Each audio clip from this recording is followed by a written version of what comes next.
Hi everybody, Richard Ells here from Electroneum. Very exciting update for you. We've just had a fork in our blockchain. It's been planned for a very long time. We started work on this fork in November 2018. Lots and lots of work has gone into it, and it does some very exciting things. Okay, so a 51% attack is a particularly scary thing in cryptocurrency terms. It's probably the biggest threat to cryptocurrency, and certainly it's a very fearful thing from both owners of cryptocurrency and people that are being introduced to cryptocurrency. Just at the beginning of this year, so I think it was January 2019, we saw Ethereum Classic 51% attacked, and effectively what it means is that a majority of the hashing power of the network is taken control of by somebody, so more than 51% attack, or more than 50% of the hashing power of the network, which I'll explain in a moment, is taken control of by someone. And by doing that, it gives them an ability to do something nasty. Normally, it's a double spend, so it means that they get to spend coins twice, and then the loser of that will be the exchange. So nobody wants to see that in their cryptocurrency project. It's a really, really bad thing. And obviously, when you start seeing relatively large branded cryptocurrencies having this problem, it's a scary thing. So I'm very pleased to report that our new fork that we've just taken place means Electroneum is not susceptible to 51% attack. We're in a very, very, very small minority of cryptocurrencies that can say that. We are perfectly safe from 51% attacks from now. Okay, so a few times in this video I'm referring to hashing power. What I need to point out is that hashing power of a network and actually completing the block template, submitting a block and managing the blockchain are two different things. So when you hear of hundreds of thousands of Bitcoin miners, for instance, the word miner is perhaps a little bit of a misnomer. They are not actually managing a Bitcoin node. They're not actually submitting a block template, and they're never actually solving a block template themselves. What they are doing is they're being given by a pool, a Bitcoin mining pool. They are being given a mathematical problem to solve, and they're using massive computational power, perhaps one of these warehouses you may have seen full of loads and loads of racks of servers. They are trying to solve a little mathematical problem. Now that mathematical problem is just there under a protocol called proof of work. It just proves that you are a real person effectively. It proves that you genuinely are part of the network. Now, originally when the algorithm was first written, the idea was that you ran a Bitcoin node and you mined. So everybody that was a miner was actually part of the network. But then what happened is pools came along. And this was a great invention because the idea was that actually you might work for so long, you might work for 3 or 4 months without managing to solve a block yourself. And that became disheartening because you didn't get any reward. So a pool came along and people provided their hashing power to the pool, and then when they solve a block, the Bitcoin that they got was distributed fairly amongst all the people that provided the computational power to solve this equation. But the important part I'm finally getting to is that actually all the transactions on the Bitcoin network go through the pool. They go through the pool's node, not to the people that are mining Bitcoin.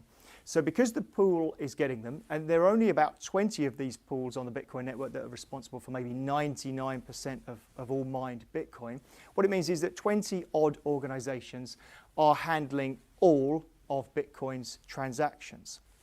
So in terms of your distribution, in terms of how many nodes do you need to run to maintain good transactional systems, the number is nowhere near as large as you might think it is. Okay, so one of the things we've done in this blockchain fork is we have done a massive reduction in the block reward. We have smashed it down by 75%. So now every time a block is mined in ETN, there is 75% less ETN emitted. Now we've done that for a number of reasons, but the biggest reason is the longevity of the product. When we designed it in the very first place, we wanted a high block reward because we wanted to encourage hashing power into our network. That hashing power is no longer anywhere near, well, it's not required by our network anymore, and because it's not required, we can reduce the block reward, which gives us longevity. Okay, so whilst we are still using the fundamental algorithm of proof of work, we are no longer a proof of work cryptocurrency. So we have coined this phrase proof of responsibility. because the proof of work algorithm is no longer requiring massive hashing power. So we've tweaked it, and I'll explain that in a moment as well. But effectively, this phrase proof of responsibility is because what we're trying to do is, proof of work was all about proving that you're a real person effectively, which enabled you to become part of a blockchain. Well, the way we're working now, we know who it is that are doing the mining. So because we know who it is that's doing the mining, and they are responsible parties, we've coined this phrase proof of responsibility. Okay, so we have created something new here. We now have a phrase that we've coined as well for this. We are running now a moderated blockchain. So we looked at lots of different models before we started working on what we've now just forked to. We looked at federated blockchains, and we looked at private blockchains and permissioned-based blockchains. But there was no real model in the market that suited exactly what we needed. So we needed to have protection against 51% attack. That was a very critical thing that we had from some partners that effectively were scared of the crypto world, and we want to make sure that we smooth that away. But also we wanted to make sure that, so our security is good, we wanted to make sure our scaling capabilities are good as well. And all of this came into this situation where there was nothing in the market that was quite right for us. So we've made this new thing that we call moderated blockchain. So what is that? We have the decentralized layer of the people that are actually mining. So these people that are mining and managing the ETN network are running largely like they were before in terms of the actual transactions, in terms of the underlying algorithm is largely the same. But what we've got now is we've got this layer that we run internally, so it's a centralized layer, but it is moderating the decentralized layer. So what we have is we have a redundant array of highly trusted moderator nodes. And what they do is they look at the network. So they watch the blockchain network, which gets on with its job. Now, as it is, the partners that are running, the people that are running the miners now are trusted. They are responsible people. So this is where the phrase proof of responsibility came from, and we'll cover who the miners are in a moment. But the people that are running that mining layer probably will never need any kind of moderation, really, because they're responsible. However, what you have to think about in blockchain is attack vectors. So what we've looked at is, okay, well, if somebody was to take control of their software, so they actually managed to hack in and steal their software, they'd have to do two things, actually. They'd have to steal their software, and they would have to steal an authorization key. So if they manage to get those two things, then somebody outside of our trusted network would be able to mine some ETN blocks. Now, what's great is they wouldn't be able to go crazy and mine loads and loads of blocks in a row, because we've added something else, which is you can no longer mine 2 blocks in a row with the same key. So you have to mine alternate blocks or further on, but certainly you can't mine 2 blocks in a row. So that means that this attack vector has now been made even more difficult, because you'd have to hack into another one of the miners, steal their software and their key, and now you could mine alternate blocks quickly.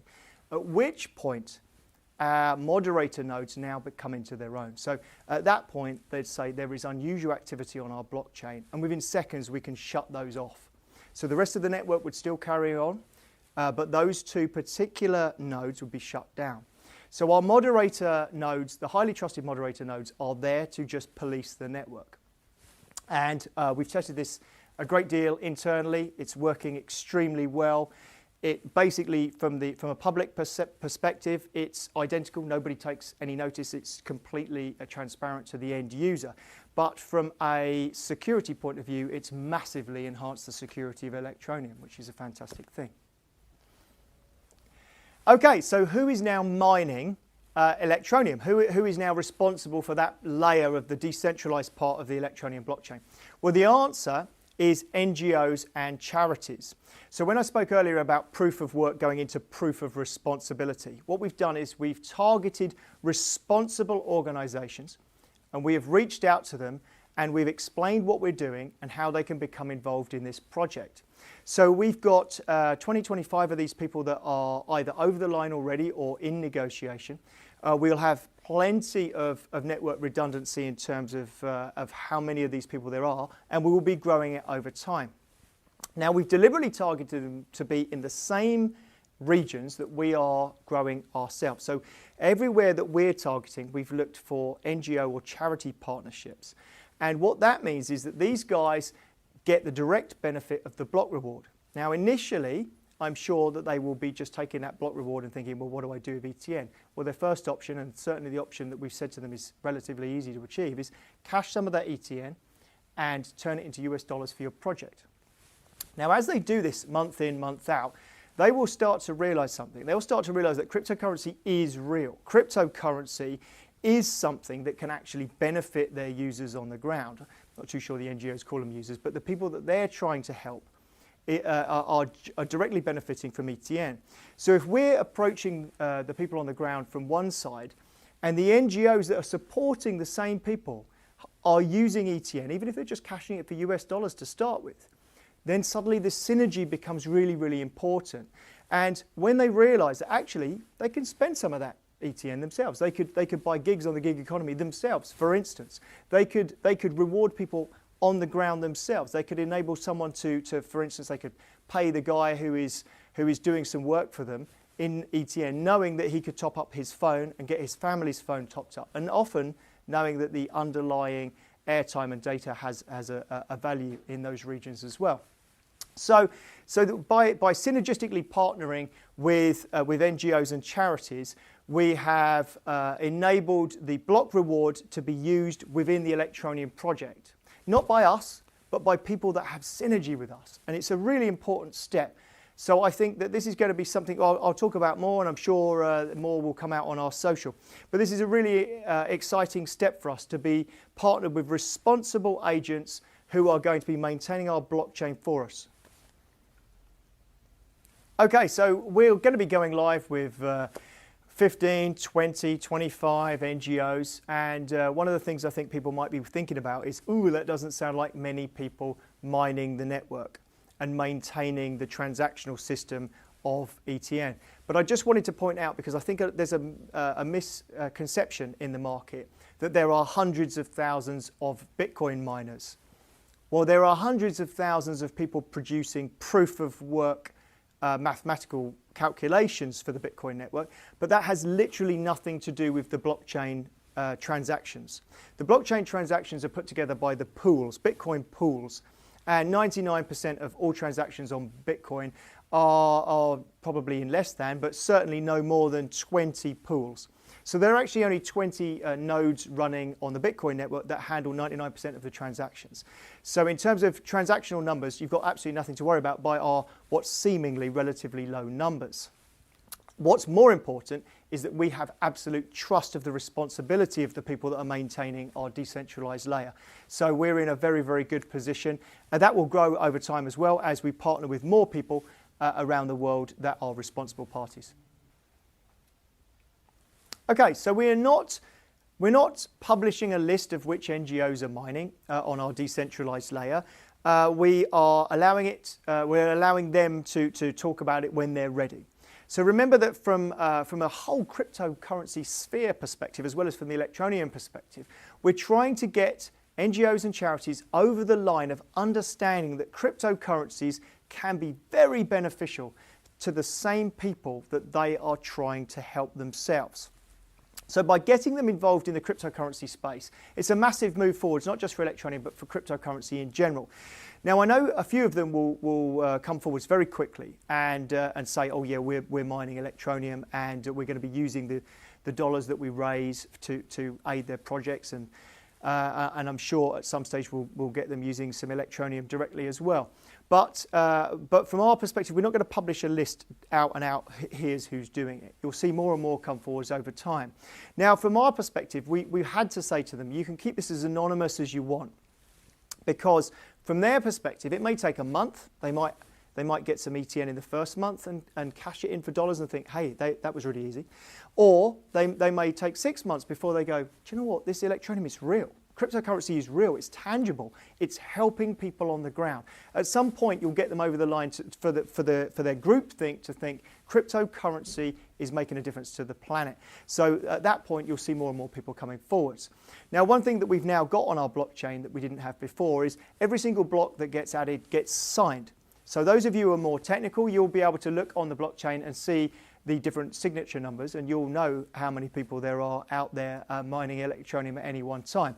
Now, what we are going to do at some stage in the future is we're going to change our block explorer to actually put the signature next to the block so you can see which signature. It becomes much easier. You wouldn't need to be as technical to be able to see how many miners there are. And later, as somebody comes forward, so as an NGO or a charity comes forwards and says, actually, I'm mining Electroneum, we will always retweet that, by the way. We'll monitor the social channels of the NGOs and charities. If they make any mention of Electroneum, we'll make sure we get it out onto our social to spread the word. But at the same time, what we will offer them is once they come forwards, we would then get their logo and their brand and stick it into our block explorer to say who it was that mined that block and put a little shout out to the NGO or to the charity so that our Electroneum users understand who it is that's mining, and our charities and NGOs also get a little bit of symbiotic brand enhancement at the same time. So, what have we got to take away from today's video? We have coined the phrases moderated blockchain. So Electroneum is now a moderated blockchain. We are no longer responsible for proof of work. So this huge electricity waste is now gone from our blockchain. We are now using proof of responsibility. This is some other phrase that we have coined because it makes more sense in the blockchain world. You know, everybody worries about environmental impact, so we wanted to make sure we solved that problem, and we have. Now, we are no longer susceptible to 51% attacks. That's absolutely critical. So we now have an extremely secure blockchain. And remember, we have that layer of moderator nodes that can protect us even further. So I think the thing to take away from today is this is a hugely positive step for Electroneum. We have moved the whole blockchain project in leaps and bounds. Effectively, it's opened the door for the future in terms of scalability and lots more. So watch this space as always. Thank you very much for taking your time to watch this. If you've got any questions, drop them onto the community forum. We'll answer them whenever we can. I'll maybe do another video, or they'll be answered on social. But do drop any questions that you have and we'll answer them. Have yourselves a cracking day. Thank you very much.